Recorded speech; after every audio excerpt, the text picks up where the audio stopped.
샬롬. 비 내리는 우리 9월 마지막 주일. 이제 이번 주에 또 추석 연휴가 또 기다리고 있습니다. 이렇게 아침부터 우리 비가 멋지게 이렇게 내리고 있습니다. 우리 안에도 은혜의 단비가 하나님께서 허락해 주셔서 늘 가득 하기를 소망합니다. 우리 지난 시간에 이어서 계속해서 우리 요한복음 함께 지금 살펴보고 있는데요. 지난 시간에 우리 말씀드렸던 것 중에 하나가 바로 뭐였냐면은 성경의 흐름, 성경의 맥락, 또 성경의 줄기를 모르는 상태에서, 알지 못한 상태에서 성경을 읽게 되고 보게 되면은 반드시 그 성경이 원래 말하고자 했던 것으로부터 비켜가서 왜곡이나 곡해가 일어난다고 했습니다. 그래서 우리 예수님께서 안식일에 38년 된 병자를 고치셨지 않았습니까? 이 말씀의 내용을 보고 이제 우리도 안식일 지킬 필요가 없다. 이제 율법은 지킬 필요가 없다. 라고 해서 나온 것이 바로 뭐냐면은 율법 폐기론이라고 했습니다. 율법 폐기론.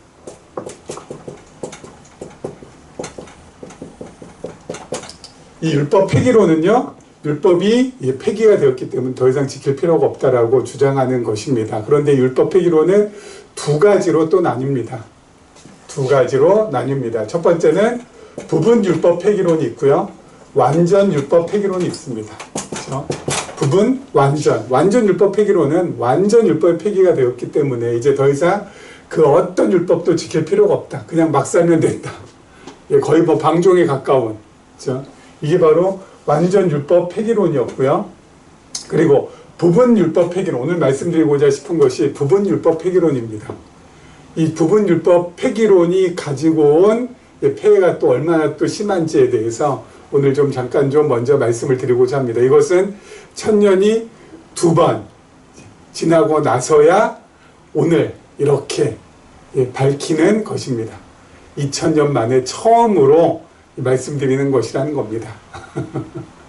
거의 우리 요한복음 강론도 그렇고 저희는 기본이 2000년입니다. 2000년 만에 처음으로 말씀드리는 거, 2000년 만에 처음으로 밝혀드리는 것이기 때문에 여러분들 하나님께서 은혜를 베풀어 주셔서 여러분의 눈과 귀가 이 시간에 열려서 이게 아니었구나, 내가 참 바른 길로 이제는 가야 되겠구나라는 그런 시간을 한번 갖는 것이 어떨까 싶습니다. 오늘 아침 이렇게 비도 내리는데 이 비 오는 날 아침에 이렇게 2000년 만에 처음으로 밝히는 이 내용에 대해서 우리 함께 살펴볼까 합니다. 부분 율법 폐기론은요, 율법을 세 가지로 구분을 합니다. 율법을 세 가지로 구분을 합니다. 어떻게 구분하냐면요, 첫째는 율법은 도덕법이라는 것이 있고, 그리고 두 번째로는 율법은 제사법이 있고, 그리고 세 번째는 율법은 희민법이라는 것이 있다. 그렇죠? 그래서 이 제사법은 우리가 잘 알다시피 성전과 관계된 것, 제사장과 관계된 것, 그리고 제물과 관계된 것이고요. 그리고 시민법은 도덕질했을 때 서로 2배나 3배, 도적질한 사람들 2배나 2배에서 5배로 갚아줘야 되고, 그리고 또 고의가 아닌 실수로 누군가를 죽였을 때는 우리가 잘 알고 있다시피 도피성으로 도망가며 살 수 있고, 그리고 또 정한 음식도 있고 부정한 음식도 있어서 정한 음식은 먹고 부정한 음식은 어때요? 먹지 말아야 되는 그 음식과 관계된 것도 있고, 이런 것들이거든요. 근데 이 제사법이나 시민법은 어떻게 됐어요? 폐기가 되었다. 이건 폐기가 되었다. 이제 더 이상 성전, 제사장, 제물, 이건 구약시대 거니까 이거는 더 이상 소용이 없고, 이것도 시민법도 구약의 유대인들한테 적용되는 것이지 예수 그리스도께서 오신 이후에 이것은 적용되지 않는다. 그래서 이 두 가지는 폐기가 되었다. 하지만 이 도덕법은 바로 십계명입니다. 이 도덕법은 더욱더 우리가 잘 지켜야 된다. 이 두 가지는 폐기화되었지만 이 도덕법은 우리가 더욱더 잘 지켜야 된다라는 것이 바로 부분 율법 폐기론입니다. 그렇죠? 부분 율법, 이 두 가지는 폐했지만 이건 잘 지켜야 된다라는 거. 그렇죠? 이걸 누가 주장했냐? 토마스 아퀴나스라는 중세시대 때의 신학자가, 그렇죠? 중세 때 신학자가 신학대전이라는, 지금도 이 천주교에서는 거의 성경에 버금가는 책입니다. 이 신학대전에서 이렇게 밝혀놨습니다. 그렇죠? 근데 여러분, 아까 말씀드린 이게 얼마나 큰 폐해가 우리에게 있었는지에 대해서 말씀드린다고 했잖아요. 일단은 왜 이게 잘못됐느냐에 대해서 먼저 말씀을 좀 드릴게요. 성경 어디에도 율법을 이렇게 세 개로 나눈다 라는 근거가 없다라는 것입니다. 오히려 율법은 통째로 하나로 되어 있습니다. 하나로. 그렇죠? 하나로 되어 있어요. 그렇기 때문에 그 어떤 것은 폐기가 되고 그 어떤 것은 폐기가 되지 않았다라고 할 수 있는 것이 없습니다. 성경은 마치 유기체 같아가지고요. 성경이 아니라 율법은 유기체 같아가지고, 여러분, 이렇게 돼 있습니다. 이렇게. 이거는 여기서 말하는 도덕법이고요. 또 여기서부터 여기까지는 제사법. 그리고 여기서부터 여기까지는 시민법. 이렇게 돼 있다고. 그래서 여러분, 이거를 폐기가 됐다 그러면은 여러분 이것만 가지고는 사람이 살 수가 없잖아요. 그렇죠? 하나의 유기체적인 전체로 이루어졌기 때문에 어떤 것을 떼고 어떤 것을 붙이고 할 수가 있는 게 아니라 그냥 통으로 하나로 돼 있다는 것입니다. 율법이라는 것은. 우리도 헌법이 있으면은 뭐가 있어 이 안에? 이 헌법이 있으면은 이 밑에 뭐 상법도 있고 민법도 있고 형법도 있잖아요. 그렇죠? 근데 형법, 민법, 상법은 다 폐기해도 헌법만 있다 그러면 헌법만 가지고 이 나라를 운영을 할 수가 있겠습니까? 그렇지 않아요? 예? 헌법만 가지고 이 나라가 운영이 되냐고요. 헌법이 있으면은 그 밑에 뭐예요? 법률에 의해서, 세부적인 법률에 의해서, 또 법률 밑에는 시행령이 있잖아요. 그 시행령에 의해서 그렇게 국가가 운영이 되는 거 아니겠습니까? 그렇죠? 따로 떨어뜨려서 이것은 폐기됐다, 이거는 폐기 안 됐다 라고 할 수 있는 근거가 없다고요. 그렇죠? 그런데 왜 토마스 아퀴나스는 이 도덕법만큼은 폐기가 되지 않았기 때문에 이것은 더욱더 우리가 더 강화시켜야 되고 이거는 더 잘 지켜야 된다라고 했을까요? 처음에는 제가 이것을 접했을 때는 완전 율법 폐기론자들이 율법이 다 폐기가 되어가지고 그러면은 그냥 막 살면 안 되니까 성도들에게 어떤 규범, 그렇죠? 성도들에게 어떤 규범을 갖다가 또 기준을 갖다가 제시해야 되니까 그래서 이 도덕법을 갖다가 이겼나 보다라고 그렇게 생각했는데, 점점 나이가 들면서 또 계시록 관점에서 하나님 말씀을 보는 그 깊이도 조금씩 깊어지고, 그리고 토마스 아퀴나스에 대해서 연구하면서 그게 아니었구나라는 생각을 가지게 됐습니다.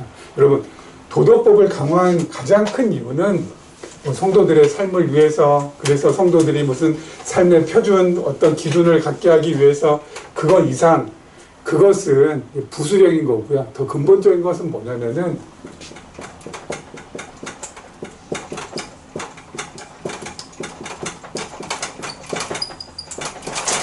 사제의 권한을 강화시키기 위해서 그렇습니다. 사제의 권한을 사제의 권한이 강화된다는 것은 뭐하고 바로 이어져요? 그것은 교황권과 바로 이어집니다. 사제 중에서 교황이 나오니까 교황권을 강화시키기 위해서 그런 겁니다. 사제의 권한을 강화시키고 교황권을 강화시키기 위해서. 아니 도덕법, 십계명을 그렇게 잘 지켜야 된다라고 하는 것이 어떻게 사제의 권한이 강화되고 궁극적으로는 교황권이 강화될 수 있는 것입니까? 라고 물어보신다면은, 여러분, 법을 다룰 수 있는 사람과 다루지 못하는 사람, 그렇죠? 법과 가까이 있는 사람과 법에서 좀 멀리 떨어져 있는 사람, 어떤 사람이 더 강하고 어떤 사람이 더 센 사람입니까? 예? 법하고 가까이 있는 사람, 법을 다룰 수 있는 사람, 그렇죠? 그 사람이 훨씬 더 어때요? 강하고 센 사람이죠. 그렇지 않습니까? 그렇죠? 그 사람이야말로 법을 만지작거리는 사람, 그렇죠? 법을 가지고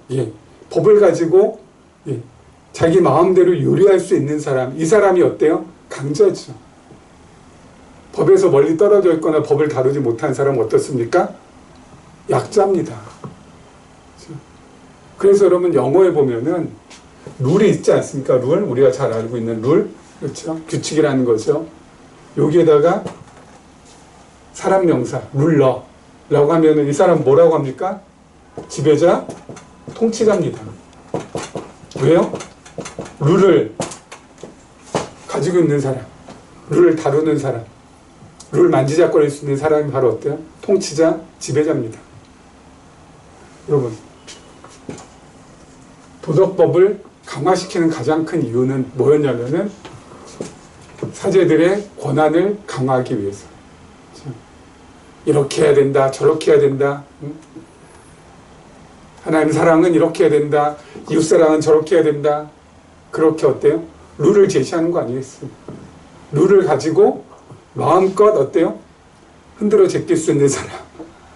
이 사람이 바로 뭐예요? 지배자, 통치자. 평신도 위에 군림할 수 있다는 거죠.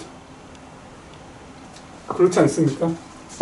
사제들이 도덕법 꽉 쥐고 있으면은 마음껏 평신도들 위해서 군림할 수 있다고.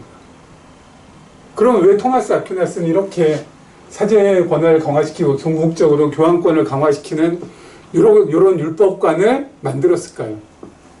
이거 역시 최근에 밝힌 겁니다. 제가요. 신학대전이 편찬되어서 나올 무렵이 바로 언제냐면은 중세 시대 때 십자군 전쟁이 마무리가 되던 시대입니다. 200년 동안이나 십자군 전쟁을 벌였잖아요. 십자군 전쟁을 일으킨 이유는 뭡니까? 교황권을 강화하기 위해서. 그래서 예루살렘을 다시 회복해야 된다. 저 이교도 손에 지금 장악되어 있는 예루살렘을 우리가 회복을 해야 된다라는 그 명분하에 하나님의 이름을 빙자해가지고 전쟁을 일으키지 않았습니다. 그래서 수많은 사람들이 어때요? 죽었잖아요. 그럼에도 불구하고 어떻게 돼요? 이겨내지 못했어요. 예루살렘을 갖다가 회복하지 못했어요. 200년 동안이나 전쟁 치렀는데. 그러다 보면은 어때요? 가장 먼저 이 예루살렘을 회복해야 되겠다라고 명분을 걸고 전쟁을 일으킨 사람이 누구예요? 교황이잖아요. 그 교황의 권한이 지금 어때요? 약화될 대로 약화되는 겁니다. 아니, 하나님의 이름으로, 저 예루살렘을 갖다가 회복해야 된다고 해가지고 전쟁을 일으켰는데, 이렇게 우리는 수많은 사람들이 인명피해 있고, 또 수많은 전쟁 물자를 대느니라고 뼈빠지 이렇게 고생했는데, 결과는 뭐예요? 전쟁에 패하고, 예루살렘은 다시 이교도의 손에 그대로 들어있고, 그러면 어떻게 됩니까? 교황권은 약화될 거 아닙니까? 바로 그 시기하고 맞물려서 토마스 아퀴나스가 어때요? 신학대전을 기록합니다. 그러면서 이 신학대전 전반적으로는 전부 다 무엇을 강화하기 위한 거예요? 교황권을 다시 강화하기 위해서. 신학적인 토대를 만드는 겁니다. 그래서 어때요? 부분 율법 폐기론, 도덕법은 더 강화되었다. 그래서 이 도덕법 가지고 마음대로 평신도 위에서 군림할 수가 있잖아요. 그리고 또 신학대전에 뭐도 있습니까? 7가지 성사를 만들어서 고해성사도 있잖아요. 이거 지켜라. 이거 못 지키면은 누구한테 와야 돼요? 사제한테 와서 고해성사 해야 됩니다. 누구한테 지금 다들 꽉꽉꽉꽉 잡히게 된 거예요? 사제들에게. 궁극적으로는 교황에게. 그런데 한 걸음 더 나아가서 여기서 또 중요한 포인트가 있습니다. 개신교에서는 토마스 아퀴나스의 신학대전을 엄청 비판합니다. 이것은 신학대전이라는 것은 보면 어때요? 이거는 성경적으로 푼 게 아니라 인간의 이성을 가지고 신학을 접근했다. 그렇기 때문에 여러분 이성과 신앙의 주화를 껴있기 때문에 이것은 처음부터 근본이 틀린 것이다 라고 하면서 그들의 구원관도 어때요? 신학대전에서 구원이 은혜보다는 뭐가 더 앞서요? 행위가 앞서기 때문에 이것도 잘못됐고 저것도 잘못됐다라고 정말 신랄하게 비판합니다. 신학대전을. 개신교에서는. 천주교에서는 신학대전 하면은 성경에 버금가는 엄청난 저서로 알고 뭐 기본적으로 모든 신학하는 사람들은 다 배우는 것이죠. 그리고 이것이 그대로 성도들에게도 어때요? 스며들게끔. 하지만은 개신교에서 신학대전 신랄하게 비판합니다. 그런데 어머나 비판하지 않고 무비판적으로 그대로 받아들이는 것이 있으니 그게 바로 뭐예요? 이거예요. 개신교에서도 똑같이 제사법이나 시민법은 폐기가 되었다. 하지만 도덕법은 우리가 삶의 규범으로서 지금도 더 강화시켜서 지켜야 된다고 합니다. 똑같아요, 주장. 왜 그럴까요? 왜 그럴까요? 마찬가지죠. 이거 해서 사제의 권한 강화, 교양권 강화지. 개신교에서 도덕법을 강조하면 강조할수록 누구의 권한이 강화가 됩니까? 목사의 권한이 강화가 되죠. 존 칼빈이, 종교개혁자로서 존 칼빈이 너무 훌륭한 일들을 많이 해냈습니다. 그런데 이 율법에 대한 부분은 비판하지 못하고 그대로 수용했어요. 왜냐면 이것도 칼빈의 한계죠. 인간이니까. 그리고 또 칼빈의 또 한 가지 한계가 뭐냐면 칼빈은 법을 전공한 법학자였습니다.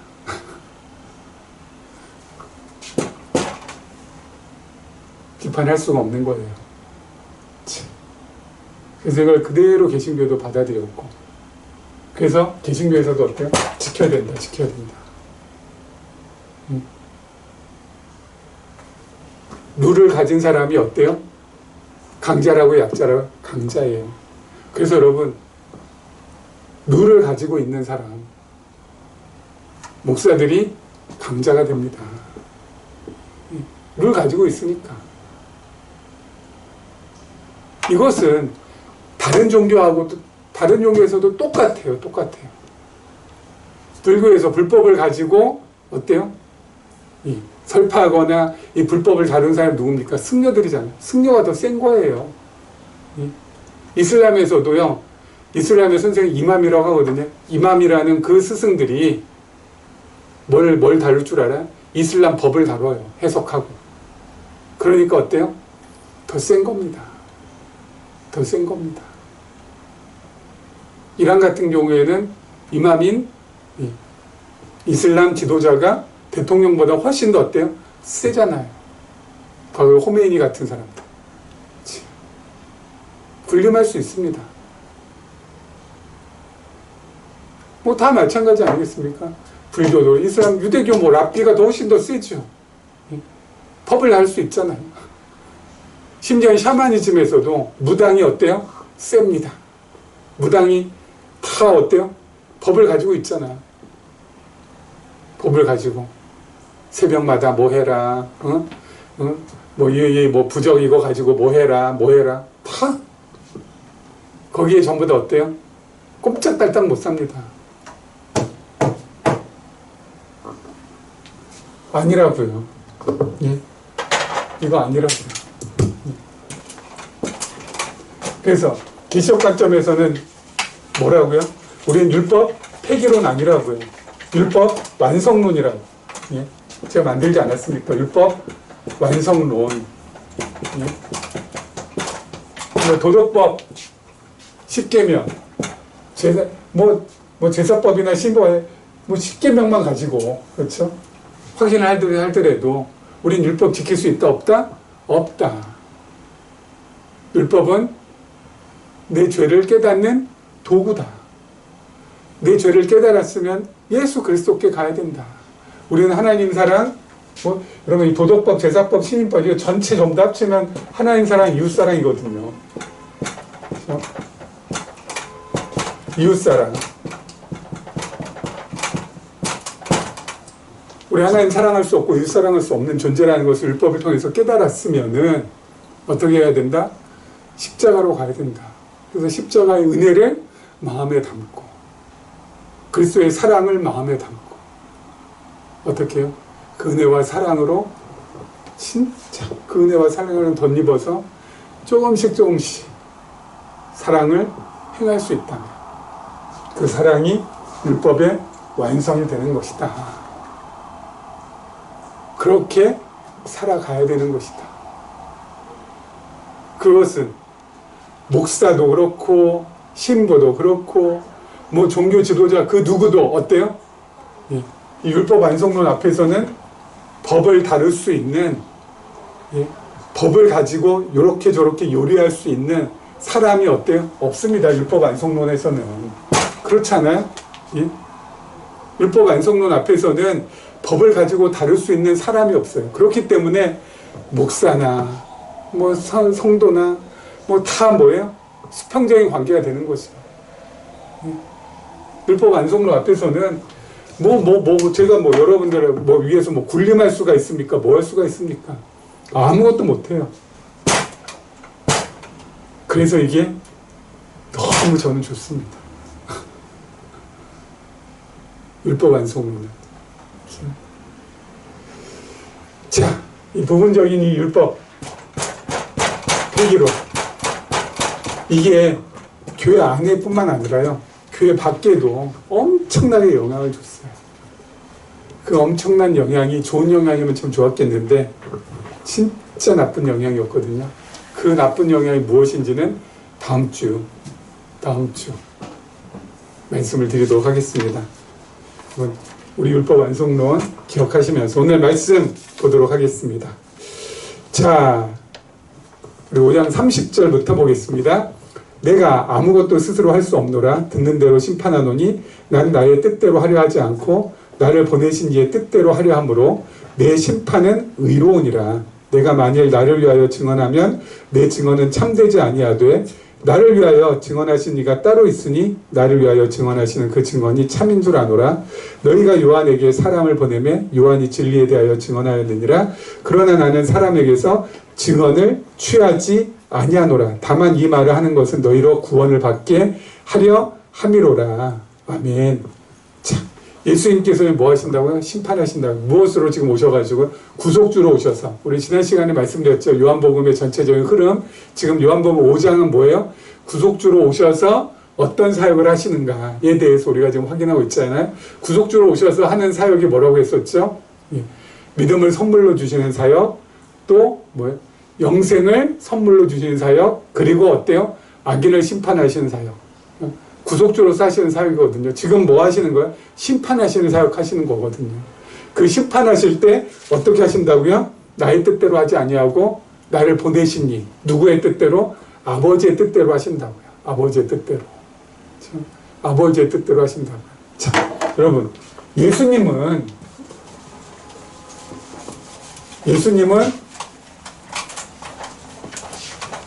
자신의 뜻이 곧 누구의 뜻이 될까요? 하나님의 뜻이 됩니다. 그렇죠? 아이고. 예수님의 뜻은 누구의 뜻이에요? 예수님의 뜻, 하나님의 뜻이 됩니다. 그렇죠? 100%. 이건 뭐 확실하게 예수님이 마음먹은 거, 예수님이 하시는 거, 모든 것 전부 다 뭐예요? 하나님이 마음먹은 거 하나님께서 하고자 하시는 것이에요. 100% 전부 다.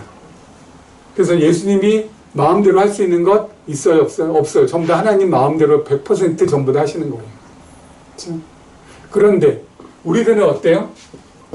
우리들은 우리의 뜻, 하나님의 뜻 똑같을까요? 다를까요? 완전 다릅니다. 늘 달라요. 그렇죠? 어떤 부분에서 제일 다를까요? 여러 가지가 있겠지만 우리는 쉬운 것 좋아하고요. 그리고 편한 것 좋아하고요. 그리고 빠른 것 좋아합니다. 그렇죠? 이쪽으로 최적화되어 있잖아요.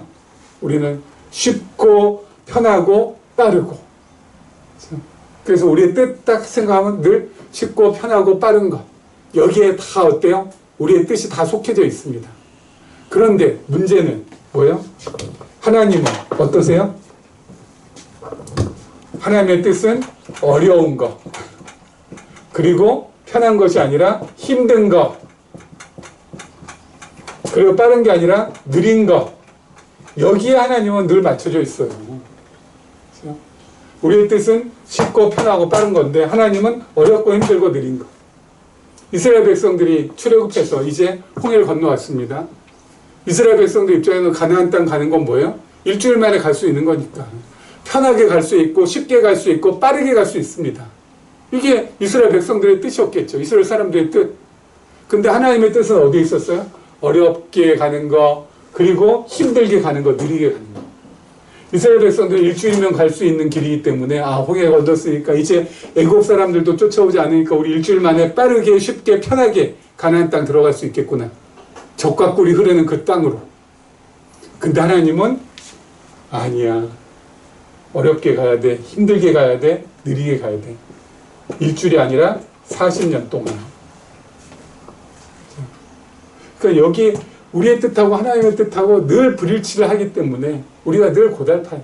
여러분 이 고달픔에서 벗어나면 어떻게 해야 됩니까? 그러면 하나님의 뜻에 맞춰서 하면 돼요. 늘 그냥 어려운 것, 인생은 어려운 것, 내 앞에 있는 이 모든 것들은 힘든 것, 그리고 내가 계획했던 것들은 느리게 이루어지는 것. 이렇게 하면은 어때요? 삶에서의 스트레스가 좀 낮아지겠죠. 그렇지 않습니까? 여기에 맞추면 되잖아요, 여기에. 그냥 어렵다, 힘들다, 왜 이렇게 힘드냐, 왜 이렇게 느리냐, 그러지 말고, 예? 그냥, 그게 하나님의 뜻이다. 라고 받아들이면 되거든요, 이 모든 것들을. 어렵게, 힘들게, 느리게. 이게 내 인생이거니.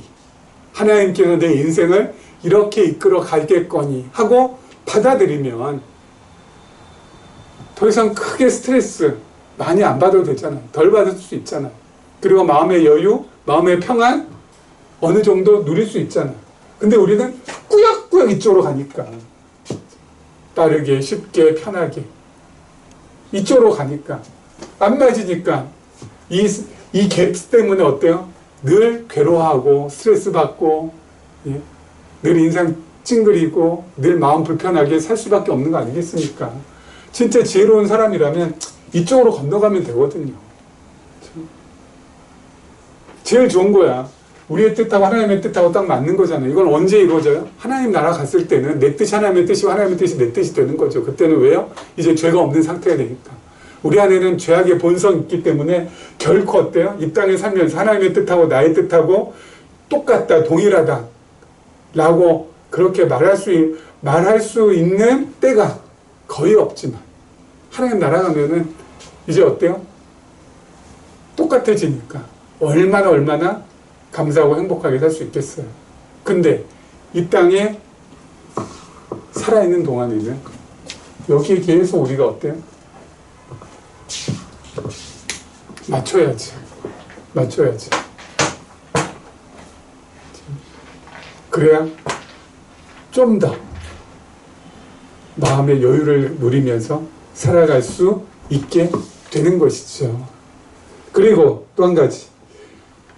예수님께서 자신을 구속주라고 증언하시는데 그 증인자로 누구를 세우십니까? 하나님을. 그렇죠? 하나님을 세우시잖아요. 자, 내가 만일 나를 위하여 증언하면 내 증언 참되지 아니하야 돼. 32절에 나를 위하여 증언하신 이가 따로 있으니 나를 위하여 증언하신 그 증언이 참인 줄 아노라. 누구야? 하나님께서 증언하신다고. 여러분 원래는 예수님 모시기 전에는 믿음을 선물로 주는 거, 그리고 영생을 그러니까 이 영원한 생명을 주어서 어때요? 구원받게 하는 거 전부 다 누구의 권한이었어요? 하나님의 권한이었잖아요. 심판주로서 심판하신 것도 누구의 권한이었어요? 하나님의 권한이었잖아요. 근데 이제 예수님께서 오셔서 하나님께서 그 모든 권한을 주시니까 예수님께서 이 모든 것들을 직접 행하시잖아요.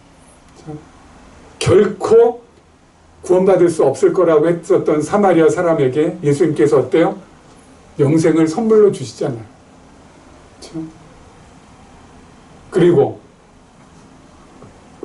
예수 그리스도를 믿는 믿음을 선물로 주셔서 왕의 신하의 가족들이 다 예수 그리스도를 믿게 하시잖아요. 예수님께서 하신다고요. 지금도 유대인들 38년 된 병자를 안식일에 고쳤다고, 그 안식일에 고쳤다라는 것 때문에 예수님을 비난하고 비판하고 미워하고 죽이고자 하는 유대인들 지금 어때요? 심판하시는 것도 원래는 누가 하신 거예요? 하나님이 하신 건데 지금은 누가 하고 계세요? 예수님께서 하고 계시잖아요. 예수님께서. 무엇을 뜻하는 겁니까? 무엇을 의미합니까? 하나님께서 예수님을 어떻게 하고 계시다는 거예요? 증언하고 계시다는 거예요. 무엇으로? 구속주로. 이 증언이야말로 흔들림 없는 증언이죠.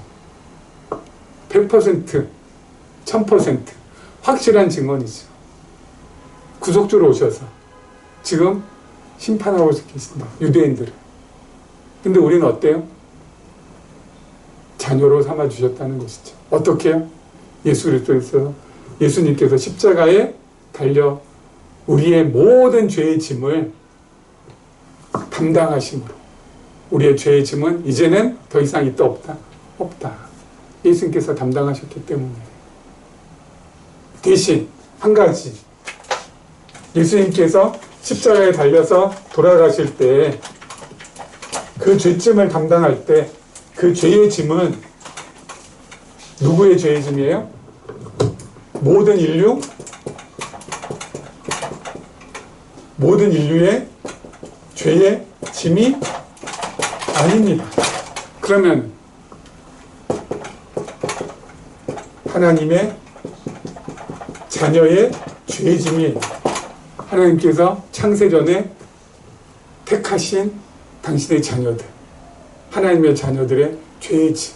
그래서 예수님께서 우리의 죄를 속해 주셨다는 그 속죄는 뭐라고요? 제한이 돼 있다고. 리미티드. 딱 걸려 있어요. 이 제한은 어떤 제한이에요? 속죄의 대상의 제한입니다. 속죄의 대상이 딱 걸려 있어요. 리미티드 돼 있어요. 한정돼 있다고. 누구로? 하나님의 자녀들. 모든 인류가 아니라. 그러니까 여러분 우리가 얼마나 하나님 앞에 정말 사랑받는 자녀들인지, 천년이 두 번 지나도 변하지 않는 것은 우리를 향한 하나님의 사랑이죠. 그렇죠? 천년이 두 번 지나도 바뀌지 않는 것은 우리를 향한 하나님의 마음이죠. 하나님의 자녀들을 위해서 그 속죄가 제한됐다는 것, 우리를 향해 있다는 것, 이것이 우리를 하여금 늘 감동케 하고 감격케 하고 감사하게 하고, 그리고 삶의 어때요? 전진을 위해서 뚜벅뚜벅 내 앞에 어렵고 힘들고 고달픈 일이 있어도 나아갈 수 있게 하는 힘이 되는 거죠. 그래. 사랑을 듬뿍 받고 있는 나, 그것도 하나님의 사랑을 듬뿍 받고 있는 나, 내가 주저앉을 이유 없고 실망할 이유 없고 포기할 이유 없다. 한번 가보자. 이 땅에 사는 동안 하나님께서 나와 함께 하시고 그 하나님께서 나를 향한 사랑을 꺾지 아니하시는데 하면서 나아가는 겁니다. 힘을 내어서. 자, 우리 오늘 마지막 35절입니다. 유화는 켜서 비추이는 등불이라 너희가 한때 그 빛에 즐거이 있기를 원하였거니와 내게는 요한의 증거보다 더 큰 증거가 있으니 아버지께서 내게 주사 이루게 하시는 역사 곧 내가 하는 그 역사가 아버지께서 나를 보내신 것을 위하여 증언하는 것이요 또한 나를 보내신 아버지께서 친히 나를 위하여 증언하셨느니라. 너희는 아무 때에도 그 음성을 듣지 못하였고 그 형상을 보지 못하였으며 그 말씀이 너희 속에 거하지 아니하니 이는 그가 보내신 이를 믿지 아니함이라. 너희가 성경에서 영생을 얻는 줄 생각하고 성경을 연구하거니와 이 성경이 곧 내게 대하여 증언하는 것이라. 하나님께서 증언하셨어요. 그렇죠? 예수님이 구속주로서 이 땅에 오신 메시아라는 거. 그렇죠? 하나님께서 증언하셨고 그 다음에 또 성경이 또 증언한대요. 오늘 말씀에 보면은 이 성경이 곧 내게 대하여 증언하는 것이라.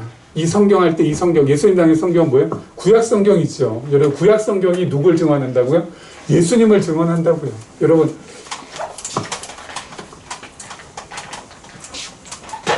구약 성경 우리는 부분적으로 예수님을 증언하는 그런 구약 성경을 우리는 확인하는 것이 아니라 구약 성경 전체가 예수님을 어떻게 증언하는지를 우리가 확인할 수 있죠. 자, 구약 성경 크게 몇 가지가 있다고요? 세 가지. 역사서, 그리고 시가서, 그리고 선지서. 이렇게 39권으로 되어 있습니다. 그러면 역사서는 하나님의 무엇을요? 하나님의 존재. 그리고 시가서는 하나님의 성품. 그리고 선지서는 하나님의 사역을 계시한다고 했습니다. 그렇죠? 그리고 이 역사에서 하나님의 존재를 어떻게 계세요? 언약하시고 그 언약을 성취하신 방법으로. 그게 바로 뭐예요? 하나님의 나라에 대한 언약을 하나님께서 하시고 그 하나님의 나라를 이스라엘이라는 것을 통하여서 이스라엘 나라를 통하여서 이루어 주심으로 하나님이 살아계시다라는 것을 확인하는 그러한 말씀이 바로 역사서라고 했습니다. 그렇죠? 시가서는 욥, 시편, 잠언, 전도, 아가 해서 하나님께서 어때요? 욥기에서는 전능성을, 시편에서는 신실성을, 그리고 잠언에서는 주권성을, 그리고 전도서에서는 영원성을, 마지막으로 아가에서는 자비성을, 하나님의 성품을 계시하고, 사역은 이렇게 제가 늘 그렸죠.